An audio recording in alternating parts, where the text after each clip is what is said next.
আওয়ামী লীগের ত্যাগী নেতাদের কারণেই দল বারবার ক্ষমতায় এসেছে বলে মন্তব্য করেছেন প্রধানমন্ত্রী শেখ হাসিনা।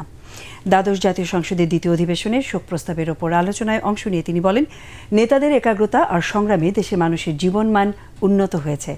ঝিনাইদহ ১ আসনের সংসদ সদস্য মরহুম আব্দুল হাইয়ের রাজনৈতিক জীবনের প্রশংসা করে প্রধানমন্ত্রী বলেন, তিনি আওয়ামী লীগের অত্যন্ত সাহসী ও আদর্শবান সংগঠক ছিলেন।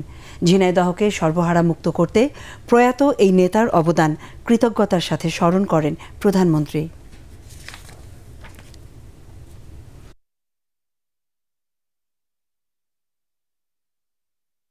অনেক সংগ্রামের পথ বেয়ে আওয়ামী লীগ সরকার এসেছে, আর আওয়ামী লীগ সরকার এসেছে বলেই কিন্তু আজকে বাংলাদেশের সার্বিক উন্নয়ন হয়েছে,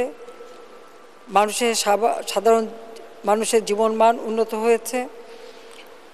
বাংলাদেশের জনগণ আজকে একটা মর্যাদা নিয়ে চলতে পারে বিশ্ব দরবারে, এবং এটা আমার পক্ষে সম্ভব হয়েছে এই জন্য যে আব্দুল হাইয়ের মতো এই ধরনের ত্যাগী নেতা কর্মী ছিল বলেই এই সাফল্য আমরা আনতে পেরেছি।